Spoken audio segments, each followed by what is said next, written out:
इंदौर के हीरानगर थाना क्षेत्र में पुलिस ने 2 बार एनडीपीएस एक्ट के गिरफ्तार किए जा चुके 18 अपराधों में शामिल आरोपी को 14 ग्राम ब्राउन शुगर के साथ गिरफ्तार किया। आरोपी पर फिर एक बार एनडीपीएस एक्ट के तहत मामला दर्ज किया है। पुलिस को मुखबिर से सूचना मिली थी कि तस्कर कनकेश्वर मैदान पर ड्रग्स सप्लाई करने वाला है। सूचना के आधार पर पुलिस ने घेराबंदी कर आरोपी को गिरफ्तार किया। कल होली को लेकर के लगातार पेट्रोलिंग पार्टीज और सेक्टर मोबाइल्स और लगातार ड्रोन सर्विलेंस के आधार पर लगातार मॉनिटरिंग की जा रही थी। इसी तारतम्य में सूचना मिली थी कनकेश्वरी मैदान के पास एक व्यक्ति है जो कि संदिग्ध हालत में है। जब घूमते हुए मिला तो तत्काल उसको घेराबंदी करके पकड़ा गया और उसकी तलाशी लेगी तो उसे कब्जे से लगभग 14.5 ग्राम ब्राउन शुगर मिली है, स्पैक मिली है। तो इस पर से और उसका नाम जब पूछने को बताया तो उसने अपना नाम विनय नामदेव बताया, जो कि तिलक नगर का रहने वाला है। इसके खिलाफ कुल 17 अपराध पंजीबद्ध है, जिसमें से 2 पुराने एनडीपीएस के अपराध भी पंजीबद्ध है। फिलहाल 8/21 एनडीपीएस एक्ट के तहत इस पर केस रजिस्टर कर लिया गया है और जो ब्राउन शुगर है उसको जब्त कर लिया गया है। बैक ट्रेस किया जा रहा है इसमें किससे वो लेकर आया था, उस पर भी कार्रवाई की जाएगी और भविष्य में अगर ये लगातार करता रहेगा तो इस पर फिर एनडीपीएस एक्ट के तहत भी कार्रवाई की जाएगी। इंदौर में होली के दौरान सुरक्षा व्यवस्था के बीच पुलिस को बड़ी सफलता हाथ लगी है, जहां द्वारकापुरी इलाके में ड्रोन सर्विसेज के दौरान दिग्विजय मल्टी की छत पर कुछ लोग चोरी छिपे जुआ खेलते हुए पकड़े गए। पुलिस ने जुआरियों से नकदी सहित ताशपत्ती जब्त की। थाना द्वारकापुरी में एक ड्रोन सर्विलेंस के दौरान एक गई घटना आई है, जिसमें कि चूंकि ड्रोन सर्विलेंस लगातार चल रहा था, अगर होली को देखते हुए लगातार 4 जो सेंटर बनाए गए थे और सभी जगह ड्रोन सर्विलेंस के आधार पर लगातार नजर रखी जा रही थी। तो इस पर से दिग्विजय मल्टी जो कि द्वारकापुरी में है, दिग्विजय मल्टी की छत पर कुछ लोग जुआ खेलते हुए दिखाई दिए, जो कि ड्रोन सर्विलेंस से जब आइडेंटिफाइड हुए तत्काल पुलिस फोर्स मौके पर पहुंचा गया, उनके द्वारा घेराबंदी करके पकड़ा गया। दिग्विजय मल्टी के ही रहने वाले ये लोग हैं।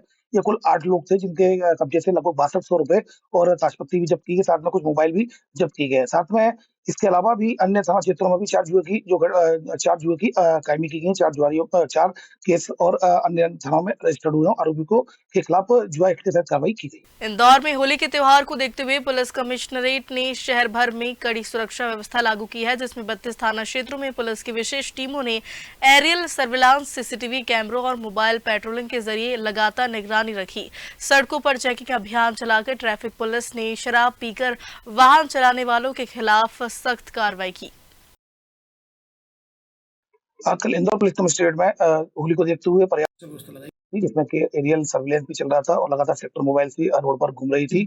सीसीटीवी कैमरों से भी लगातार निगरानी की जा रही थी। तो उसमें अलग-अलग कार्रवाई करते हुए ट्रैफिक के लगातार ट्रैफिक के पॉइंट्स भी लगे होते, लगातार चेकिंग भी की जा रही थी। जो 3 सवारी शराब पीकर नशे में वाहन चला रहे थे, तो इस तरह से सभी के खिलाफ कार्रवाई की है। तो कुल मिलाकर कल चारों जोनों से मिलाकर इंदौर पुलिस कमिश्नरेट में 245 जो ड्रिंक एंड ड्राइव के केस इसमें जो बने हैं और इसके साथ ही 185 मोटर व्हीकल एक्ट के तहत ड्रिंक एंड ड्राइव के केस बने हैं। इसके साथ ही 5 ऐसे लोग हिरासत में लिए गए थे जो कि चाकू लेकर घूम रहे थे और इसमें एक और जो कि थाना द्वारकापुरी में जो कि झगड़े की सूचना मिली, तत्काल पुलिस मौके पर पहुंची और तलवार लेकर आ गया था, उसको मौके से ही उसको पकड़ा गया था। तो कुल मिलाकर 5 आर्म्स एक्ट और 56 एक्साइज एक्ट, जो कि कल शराब की दुकान भी बंद थी, लेकिन लगातार कुछ लोग शराब सप्लाई करने वाले और कुछ लोग बॉटल्स को इधर से उधर करने वाले सभी लोगों को पकड़ा। तो कुल 56 एक्साइज एक्ट के केस बने हैं, 5 आर्म्स एक्ट के केस बने हैं, 5 जुआ के केस बने हैं और साथ में 245 ड्रिंक एंड ड्राइव के केस बने। इंदौर के चंदन नगर इलाके के दिग्विजय मल्टी में रहने वाले बीमारी से परेशान एक युवक द्वारा बिल्डिंग की छत से कूदकर आत्महत्या कर ली।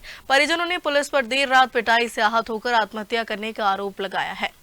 थाना चंदन नगर में एक सुसाइड का मामला सामने आया है, जिसमें कि एक लगभग 2 बजे में एक जो गार्ड है ताप्ती परिसर का, उसके सिक्योरिटी गार्ड, उसके द्वारा फोन किया गया बीट प्रभारी को, मनोज भदौरिया को, कि यहाँ पर एक लड़का न्यूसेंस कर रहा है। इस पर से तत्काल एफआरबी टीम की एफआरबी 42 मौके पर पहुंची और उसके द्वारा उस लड़के को समझाया गया, माता जी को भी समझाया गया। तो माता जी के द्वारा बताया गया था उसकी कि बच्चे का अभी मानसिक रूप से बीमार है, उसका डॉक्टर अश्विनी जैन के यहाँ इलाज चल रहा है पिछले 2 सालों से और उसका इलाज चल रहा है। तो इस पर से उसको समझा बुझाकर और एफआरबी फिर वहां से रवाना हो गई थी, लेकिन उसके लगभग 45 मिनट बाद ही उसने 5वीं मंजिल से कूदकर सुसाइड कर लिया था।